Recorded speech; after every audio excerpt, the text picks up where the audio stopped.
31절에서 30. 다 찾으신 줄 알고 교독하겠습니다.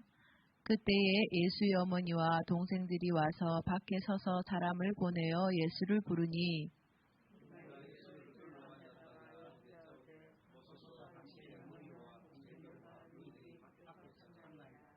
대답하시되 누가 내 어머니이며 동생들이냐 하시고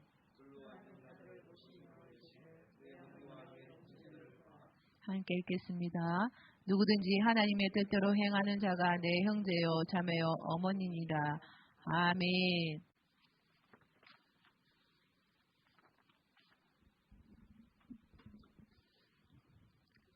이상하게 설 명절이 되면은 평소에 잘 생각도 안 나던 그런 형제들이 그립죠. 세상 사느라고 바쁘게 살다가도 명절이 되면 이상하게 가족들이 생각이 나요. 살아있는 사람만이 아니고 돌아가신 분들까지도 생각이 나는 게 이제 명절인데, 오늘 예수님께서는 우리의 가족들, 우리의 친족들이 누구냐고 말씀하실 때 그 가족의 범위를 엄청나게 크게 만들어 주셨어요. 우리는 한 배에서 태어나고 어쨌든 족보에 적혀있는 대로의 가족만 가족이라 그렇게 생각하는데, 예수님은 우리에게 새로운 가족의 개념을 말씀해 주셨습니다. 바로 오늘 본문을 통해서 우리의 참 가족이 누구인가, 누가 내 어머니고 누가 내 형제며 누가 내 자매인가를 말씀해 주시고 있는 겁니다. 특별히 명절 때 모였을 때 좋은 면도 있지만 또 그 모임들을 통해서 우리가 받는 어려움도 있습니다. 뭐 때문에 어렵느냐? 믿는 자와 믿지 않는 자가 함께 할 때 어려움이죠. 왜 주님께서 오늘 가족이라는 범위를 피부치만이 아니라 하나님 안에 있는 모든 자들, 하나님의 뜻대로 행하는 자들이 가족이라고 말씀하셨는지 그 이유를 좀 알 것 같아요. 이 믿는 사람하고 안 믿는 사람하고 있으면 뭔가 안 맞거든. 한 배에서 나온 형제 자매라도 신앙이 다를 경우에는 그 뭔가 맞지 않다는 것을 우리가 느끼게 되어집니다. 주님은 아마 그것을 우리에게 깨우쳐 주시는 말씀으로 본문을 주시는 것 같아요. 오늘 본문은 31절에서 35절 말씀까지를 기록했지만은 마가복음 3장 21절 말씀에 보면 예수님의 친족들이 예수님의 이야기를 듣고 붙들려고 나왔다고 말씀하고 있어요. 이유는 그가 미쳤다 하는 소리를 들었기 때문에. 동네 사람들이 말하고 여러 소문들이 예수가 미쳤다 하는 이야기를 했다는 거죠. 그 소리를 듣고 일가 친척들이 예수님을 붙들러 나왔다는 말씀이 21절에 기록되어져 있습니다.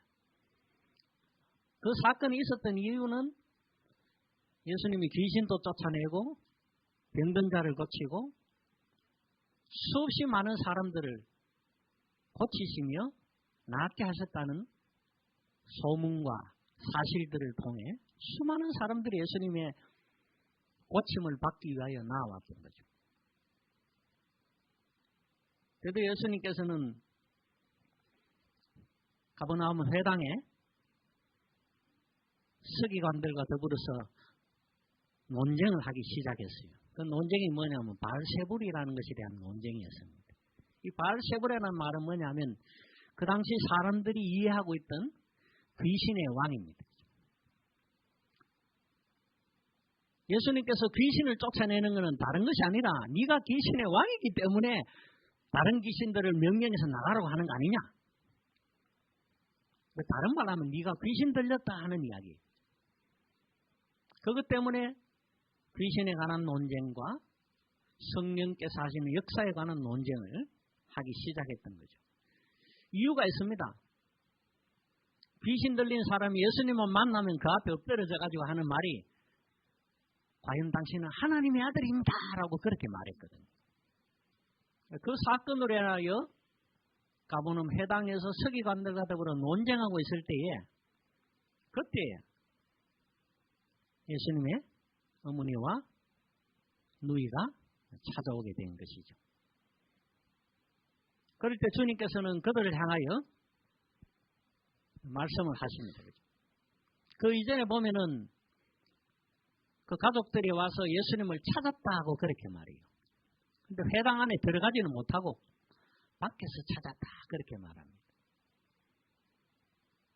그들이 온 곳은 고향 나사렛에서 가버나움까지 아주 먼 길을 왔습니다. 뭐 때문에 왔는지는 상세하게 기록되어져 있기 때문에 않기 때문에 잘 몰라요. 왜 오셨는지. 여하튼 예수님을 만나러 온 것이요. 아마 친족들이 그가 미쳤다는 소리를 듣고 붙들러 온 것 같이 고향 동네에서도 예수가 고향을 떠나 다른 곳에서 이상한 짓을 한다라는 소문을 들었을지도 모릅니다. 여러분 설에 모이면은 하는 이야기 가운데 사실이 하는 이야기들이 있고 또 사실인 이야기가 엉뚱하게 들려지는 때가 있죠. 소문이 들려와가지고. 그래서 어떤 설에는 내가 이번에는 가서 이 누구를 어떻게 꼭 무슨 이런 이야기를 꼭 해줘야자고 배로가지고 설 모임에 오는 사람도 있어요. 또 시집 장가를 아직 못 가고 나이는 다 찬 사람들이 늘 가면은 고통당하는 게 꼭 그 소리를 듣는 거죠. 일가 친척들이 다 그럽니다. 와가지고 이번에는 가서 꼭 이놈을 닥달을 해서라도 뭐 어쨌든 원래는 장가를 가고 시집을 가야 될 건데 온 가족들, 온 친척들이 다 한 마음으로 그렇게 이야기하게 되죠. 뭐 때문에 그럴까요? 들려온 소문에 의하여, 들었던 말에 의하여. 그들이 와서 밖에서 찾는다는 소리를 전해 듣고 주님께서는 누가 내 어머님이여 누가 내 형제 자매인가. 그리고는 주위에 앉은 사람들을 둘러보며 보라.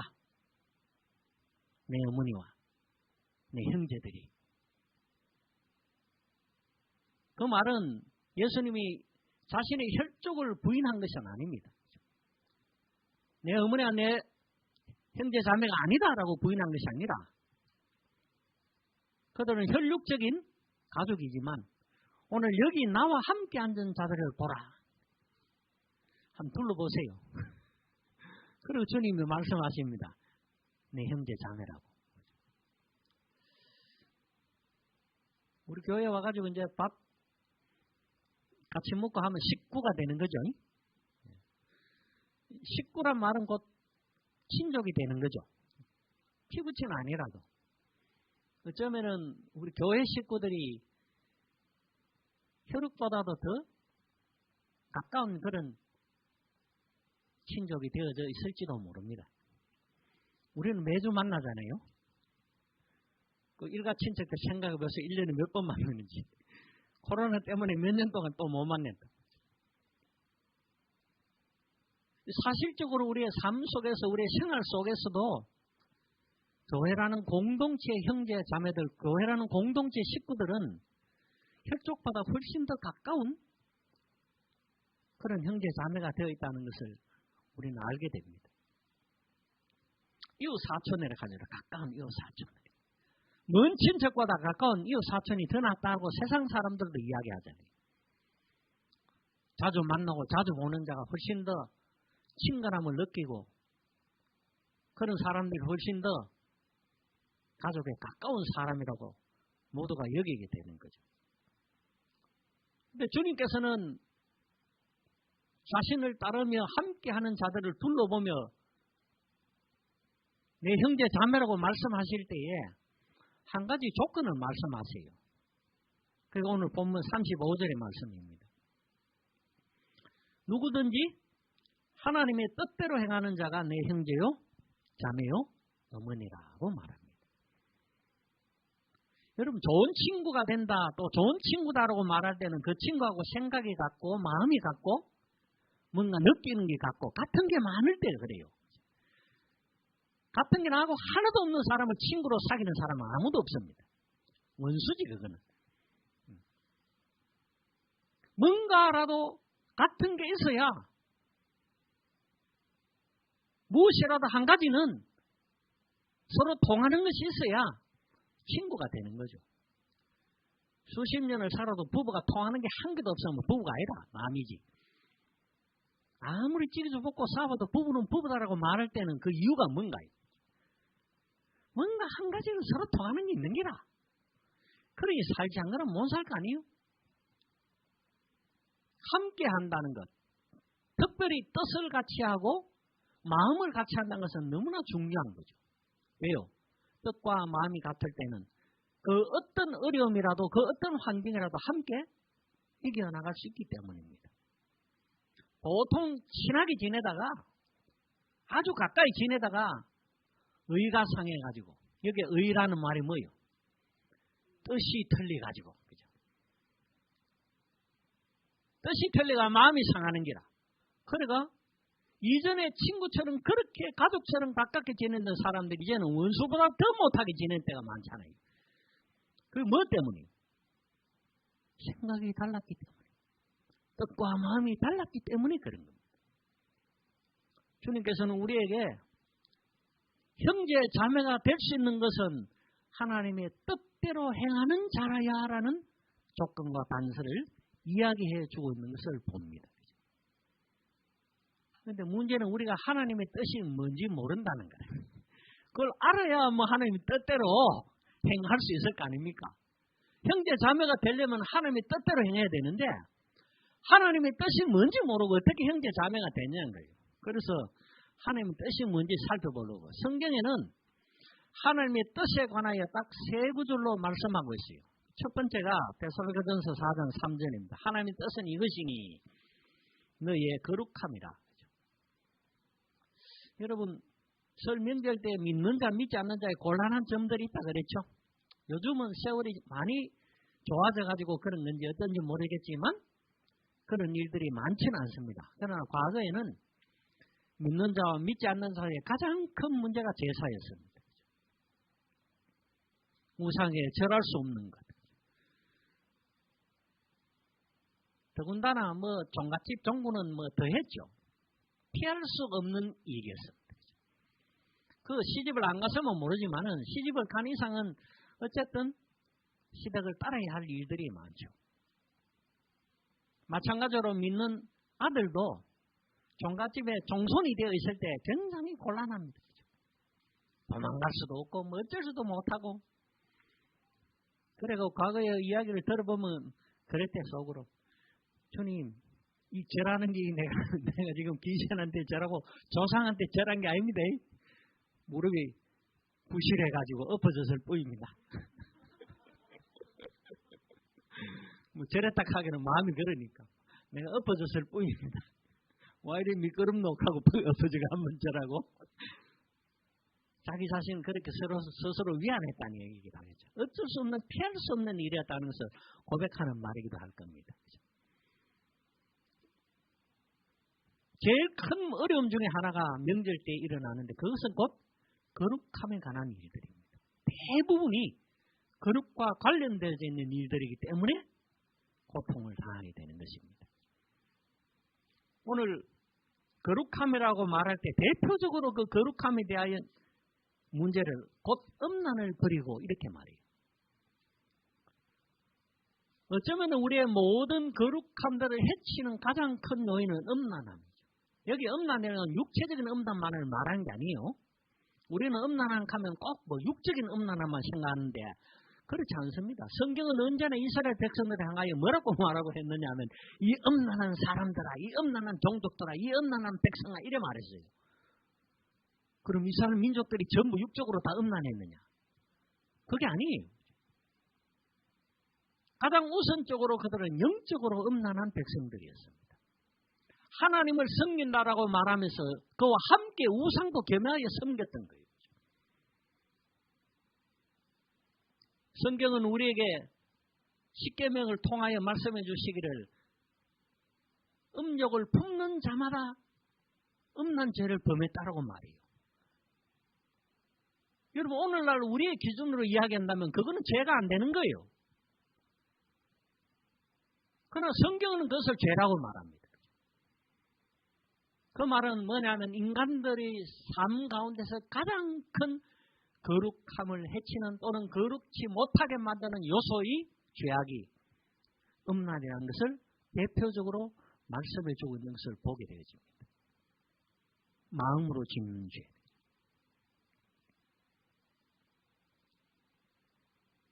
그리스도로 산다는 것, 거룩한다는 건 참으로 어려워. 그래서 우리가 날마다 성령의 충만함을 잊고 살아야 되는 거예요. 왜요? 우리의 마음이 늘 하나님과 동행하며 한시라도 주님을 떠나지 않는 시간 속에 살 수 없기 때문이죠. 내 안에 주님을 모시고 살지만 내 안에 주님이 함께 가고 계시지만 우리는 그 함께 계시는 주님을 잊어버릴 때가 많기 때문이죠. 두 번째는 데살로니가서 5장 18절에서 말합니다. 범사에 감사라. 이것이 그리스도 예수 안에서 너희를 향하신 하나님의 뜻이라. 범사에 감사라고 말이에요. 이것도 우리는 잘 아는 말씀이에요. 범사에 감사할 수 있는 비결이 뭘까요? 그 비결은 다른 게 없고 내 입에 항상 모든 일에 감사라는 표현과 감사라는 고백의 말들을 달고 살아야 한다는 거죠. 희한한 사람도 있어요. 보면 자기가 잘못하지 않는데도 불구하고 다른 사람과의 일들 가운데서 자신이 불편함을 당하고 자신이 어려웠음에도 불구하고 감사하다는 말을 하는 사람들이 있어요. 어쩌면 그 감사하다는 말은 습관적으로 자기 입에 달린 말인지도 몰라요. 되게 그리스도인들 가운데 그런 사람들이 들어들어 있습니다. 뭐든지 그냥 감사하대요. 입만 삐만 감사하대. 아파도 감사. 우리 찬양도 그런 것들 있잖아요. 장미꽃 가시도 감사하고. 모든 게 감사하다고 말하죠. 성경도 그렇게 가르쳐주고 있습니다. 감사함으로 무엇이든지 받으면은 받지 못할 것이 없다라고 말해요. 고통도 어려움도 비난도 내가 감사함으로 받으면 받지 못할 것이 없다라고 말한다. 사람들이 어떻게 말하든 사람들이 어떻게 대하든 내 마음은 감사할 때 그 비난이 감사가 아니라 그런 비난, 그런 고통, 그런 환경들 이것들은 내게 아무것도 아닌 것이 되어진다는 거죠. 감사히 여기면 다 받아들일 수 있다 그래요. 다 용서가 되는 거예요. 저런 인간 만난 것도 감사하지 내가. 그러면 어느 순간인가 그런 인간이 꼬라지도 베기 싫고 말소리도 듣기 싫고 그러던 게 괜찮아지는 거다. 그래서 견딜 수 있고 살 수 있게 되어지는 거예요. 뭐 때문에? 하나님이 내게 주신 배필이라고 내가 감사할 때에. 그럴 때 이길 수 있게 되는 거죠. 세 번째는 베드로전서 3장 17절에서 말합니다. 선을 행함으로 고난받는 것이 하나님의 뜻이라 그래요. 희한하게 선을 행하려고 하면 고난도 더 많아요. 착한 일 하는 사람, 가하고 하는 사람들을 보면 화도 더 많이 당하는 기라. 옛날 이야기들도 있잖아요. 말의 생계가 좋다기 때문에 그놈 말 타다가 널째가 다리 부르고 그래가 다리 부라가 상심해 있는데 전쟁이 났는데 멀쩡한 놈들은 다 군대 붙들려 가는데 다리 부라가 멍가가지고 전쟁에 안 나가 살았다고. 중국 고사의 그 이야기들 있죠. 전화위복이라 그래 말하는 거예요. 화가 바뀌어 복이 되어진다는 얘기죠. 언제 그럴 수 있느냐는 거예요. 좋은 일에는 희한하게 막아 낀다 그래요. 사람들이 말이에요. 선을 행할 때는 고난도 선을 행하는 것만큼 많다는 것을 기억해야 돼요. 그러면서도 성경은 우리에게 선을 행할 때 고난받는 것을 하나님의 뜻이다라고 말하는 거예요. 그러면서 이런 말을 덧붙입니다. 악을 행함으로 고난받는 것보다 낫다. 이 뭐하고 같은 말씀이에요. 모든 것에 범사에 감사하라는 말하고 똑같은 형태예요. 그죠? 악을 행하고 고난받는 것보다는 선을 행하고 고난 당하는 게 낫다고. 그것이 하나님의 뜻이라고 말이에요. 성경에 또 어떤 구절이 있냐면 애매히, 그죠? 괜히 지가 사서 고생하는 건 아무런 복이 없고 하나님을 위하여 받는 고난, 비판은 복이 있다고 말한다고요. 괜히 지가 잘못하고 지 때문에 비판받는 거하고 하나님을 위하여 받는 고난과 비판은 복이 있다고 말한다. 이 모든 것들은 다 무엇을 말하냐면 하나님의 뜻을 행하는 자들을 향하여 말씀하고 있다. 하나님의 뜻은 우리가 거룩해지는 것. 때문에 우리는 날마다 시간마다 내 안에 계시는 하나님, 내 안에 함께 계시는 성령님과 더불어 살아가기를 애써야 하는 거죠. 날마다 성령의 충만을 구하며 살아야 하는 거죠. 특별히 고난을 당하거나 어려움을 당하거나 위기의 순간을 맞이할 때 우리가 그때 외쳐야 할 것들이 있다고요. 내 안에 계신 성령님, 나와 함께 계시는 성령님, 나를 지켜주시고 보호해 주시며 이기고 승리케 하실 것이라는 우리의 마음의 고백과 선포가 필요한 거죠. 그게 민감해야 되는 거예요. 그때 민감치 못하면 지게 되는 거예요. 그때 민감치 못하면 우리는 엄란한 범죄의 자리에 이르요. 그때 민감치 못하면 감사할 수 없게 되죠. 그때 민감치 못하면 선을 행하는 일을 포기하게 되는 거예요. 성령에 민감할 때에 우리는 즉시 거룩함을 회복하고 모든 일에 감사할 수 있게 되어지고 선을 행할 수 있는 힘과 능력이 생겨나게 되는 거예요. 이런 민감한 삶을 살게 되어지면요, 아주 이상한 반응들이 일어납니다. 그 감사할 수 없는 상황에 내 입에 나도 모르게 그냥 감사합니다 소리가 나오게 되지는 거예요. 아니 뭐 내 이런 것 가지고 내가 이걸 포기하겠느냐. 오늘 아침에 그 포동계 김문우 목사 보면 설교 한참 하는데 좀 웃기는 소리 많이 하잖아요. 포기는 배추 한 포기 두 포기 세 알일 때만 쓴대요. 그때만 쓰는 게 포기래. 포기는 그게 포기랍니다.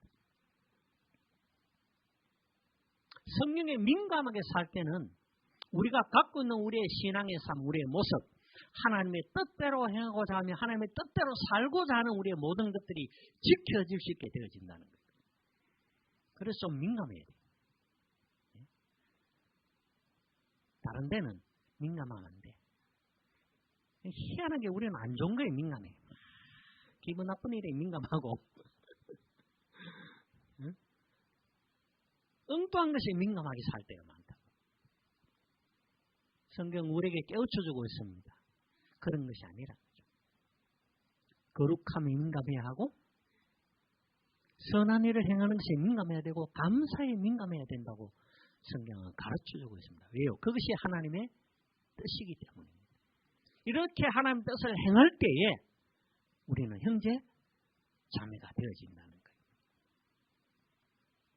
그 좀 잘 돌아봐야 되는 게라. 오늘 누가 기분이 좀 나쁜지 이래 보고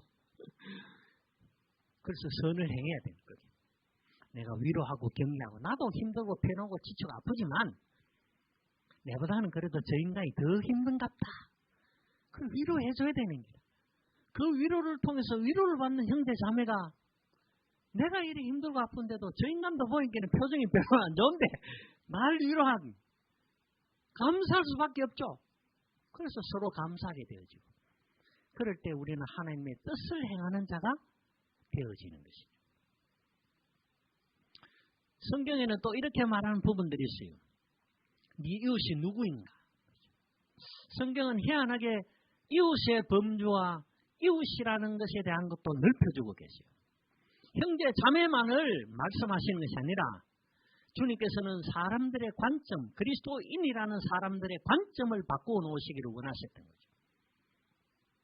하나님 안에 있을 때, 그리스도 일을 행할 때, 예수 그리스도를 위하여 살아갈 때 우리의 관점들이 변화되고 바뀌어져야만 가능한 것을 말씀하고 있는 거예요. 예수를 믿는다 하면서도 아직도 교회 공동체의 성도들이 형제 자매가 되어져 있지 못하다면 우리는 어쩌면 아직도 덜 그리스도인이 되어져 있는 거예요. 저 인간 보기 싫어가 이번 주에 또 우에 갖고 큰일입니다. 큰일이라. 큰일이지. 왜? 주일에 교회 가기 얼마나 힘들어. 그래 큰일이죠. 누가 내 이웃인가 성경은 말하고 있어요. 어느 율법 교사가 예수님을 시험하러 나와가지고 물었던 질문입니다. 내가 어떻게 하여야 영생을 얻겠습니까? 이거는 실제 영생을 얻고 싶어 물은 게 아니에요. 영생 얻는 길은 이미 구약 성경을 통해 다 가르쳐 줬었어요. 마음을 다하고 뜻을 다하여 주 너희 하나님을 사랑하라. 이것이 율법이다. 예, 그거는 다 합니다. 다 지켰습니다.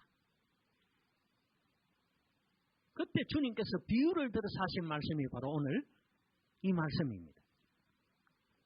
누가복음 10장 36절에 네 생각에는 이 세 사람 중에 누가 강도 만난 자의 이웃이 되겠느냐.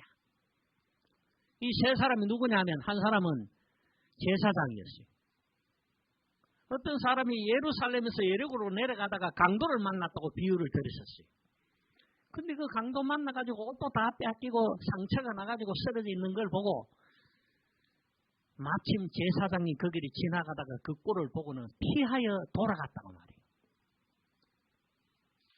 제사장은 그래야 됩니다. 왜요? 그 장면을 목도 한때로부터 바로 그걸 몸본 것 같이 눈을 감고 돌아가야만 돼요. 그래야 제사장이 직분을 행할 수가 있다고. 만약에 그런 걸 가가 보고는 상처를 만진다든지 그 부정한 환경 속에서 자기가 부정한 자리, 부정한 그런 곳에 참여했다 하면은 제사장으로서의 역할을 감당할 수가 없기 때문에 그래요. 오랫동안 그 부정한 것이 깨끗이 되기 전까지는 제사장이 직분을 행할 수가 없어. 그러니까 자기 직분을 행하려면 어쩔 수 없이 그런 상황을 보고도 못 본 채하고 돌아가야 되는 거예요. 그건 자신에게 당연한 일이었어요. 잘못되고 나쁜 게 아니었습니다.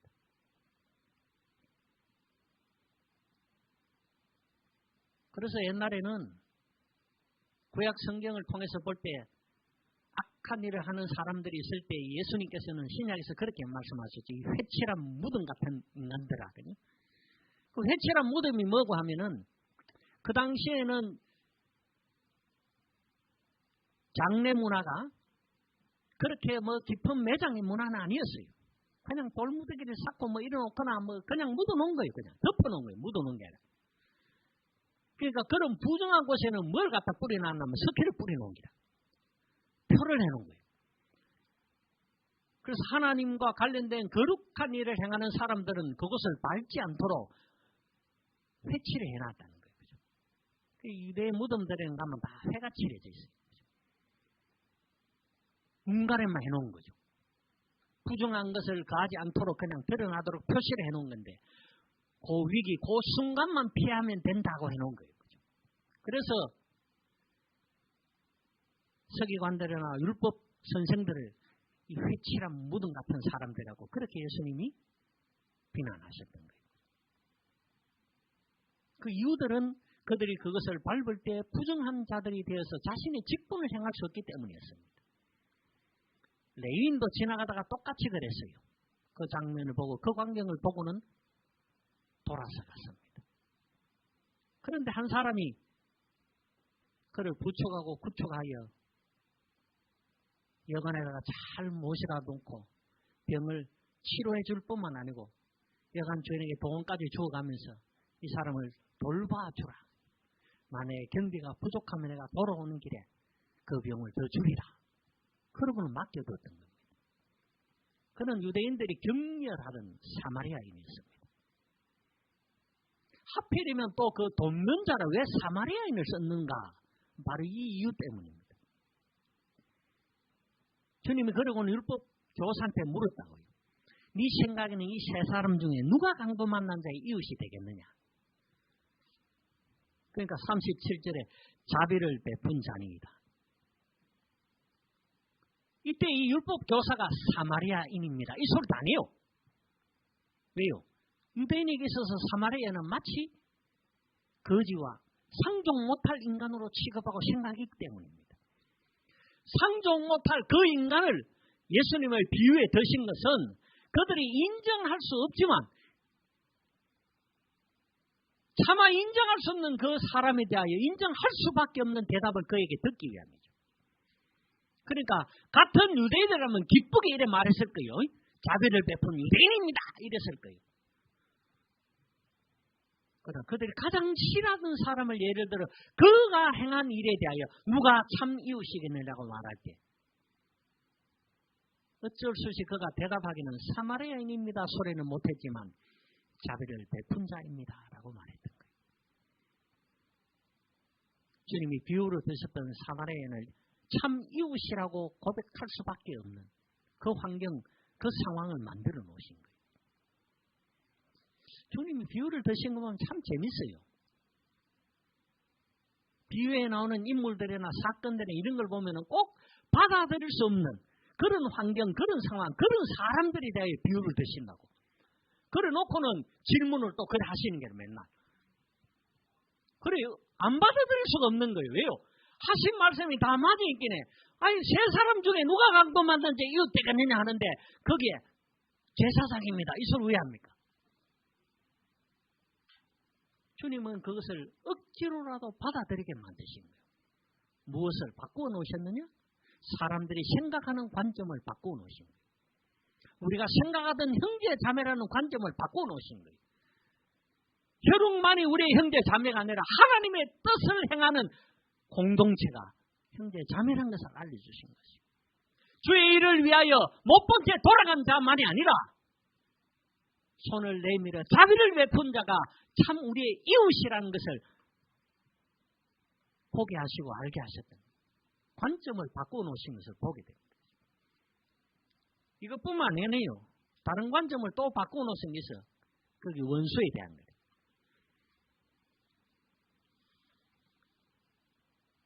성경을 보십시다. 말씀 속에서 뭐란 말이에요?